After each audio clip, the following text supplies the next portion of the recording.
Hi there, it's Rob here from Gym 10. I hope you're well. Welcome to this lifestyle tips where today we're talking about mobility. Grab yourself a pint of water and cheers. Have a little sip, lick around your lips and hydrate. Let's chill out. Let's get involved into this session. Okay, mobility, absolutely paramount. Absolutely paramount, especially if you play a lot of sport or like doing a very, very physical activity or very physical job as well. So what is mobility? Mobility is defined as usable range of motion, and it is absolutely important to everything you do in your day-to-day and your life as well. There's lots of reasons why you should work on mobility. Mobilizing your joints are so important, especially as we get older. Any clients that I'm training at the moment, they've been set a challenge this week, which is to every time they boil the kettle is to take part in doing 8 squats or 6 squats each time they boil the kettle. And it's really important. Can you do that squat with full range? Can you sit down into a chair? Can you stand back up? Or do you have to use your hands? Do you have to use a bit of propulsion, a bit of energy to drive yourself up to standing? Do you need to flop into the chair? Can you do it whilst using the range of movement of the joints and also the strength of the muscles? So it's great having flexibility, but do you have mobility? Where are you short in those muscle fibers? Where are you long in those muscle fibers? Can you improve the strength surrounding them? And as a result, can you improve your performance in life in general?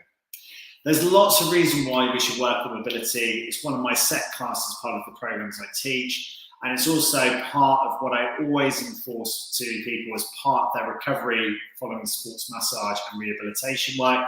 Looking at the range of movements of joints is really, really important.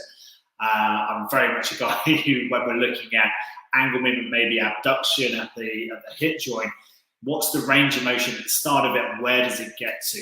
And that is effectively mobility. How do you work? How does your joints mobilize and how does it work? But then there's also lots of really good benefits by having that mobilization. When you're exercising, if you're doing things and you're finding pain, it's probably because you're inhibited at the range of movement that you want to be able to do your activity.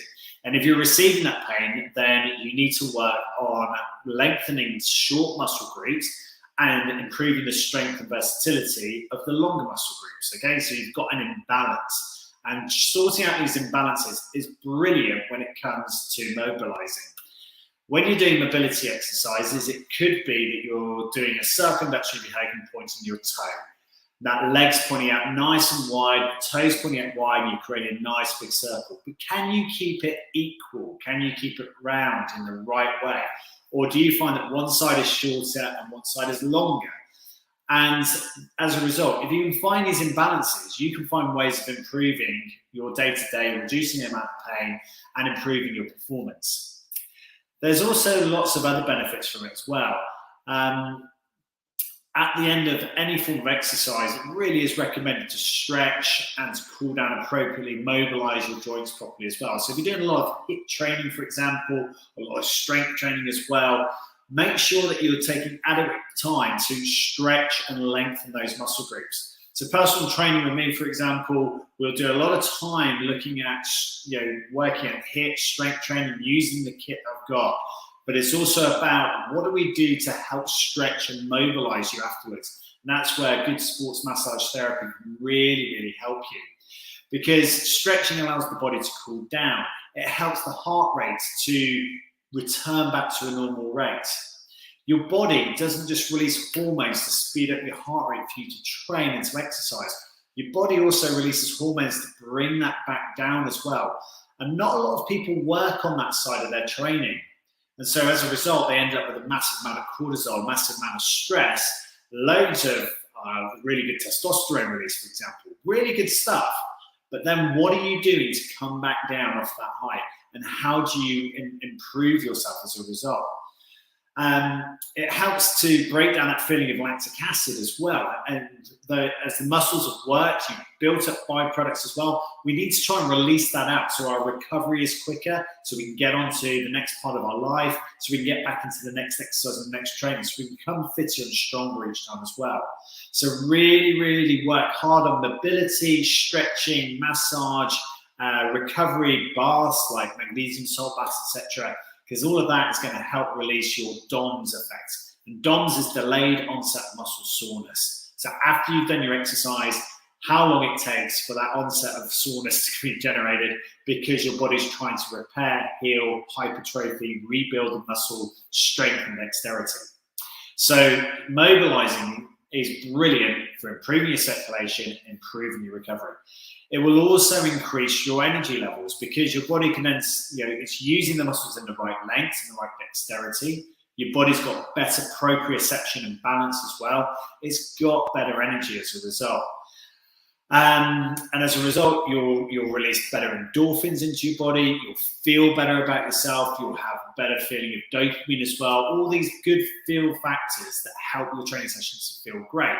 And for me, that's what everything should do for you in your training. It should feel like you've had an accomplishment, you've done your training, you've had that feel-good factor, you've got the endorphin release, and you leave buzzing. Yeah, and that is really, really important. And then finally, I was going to say, it's all about muscle coordination. Can you keep all the muscles moving in the way that you want to be able to do your balance? So quite a lot of the balance sessions, the mobility sessions that I teach, they're all about, can you hold a posture? And then if you take the limb further away, can you fight against gravity to stop yourself tipping over? And if you're struggling with things like, a typical thing like trying to stretch and reach for your toes, for example, it could be that, obviously the range of movement is restricted, but it could be restricted at the hip, it could be the knee, it could be the ankle, it could be the shoulder, it could be your back. It's all of these things that we need to find out where the mobility is being restricted. So again, loads of really good stuff by doing mobilization, stretching and massaging and keeping yourself flexible. Tie that in with plenty of fluid, a really good nutritious balanced diet, and of course, having a regular pattern of this as well. So whether or not it's every time you do a hard session in the gym or at home, etc., that you use that time to mobilize at the end. Have a routine. Consistency really is king when it comes to it. So, a bit of a recap, mobilization, really, really important. Work on your mobility, work on that proprioception, your balance, etc. And you'll get massive improvements. You'll get that increased muscle coordination, increased performance in everything that you do. You'll increase your energy levels. And then finally, of course, you'll improve the circulation, your recovery from all your training sessions you do. Thank you so much for joining me. I hope that was useful for you. Grab your water, hydrate, enjoy your stretching mobility. Cheers. Take care. Bye.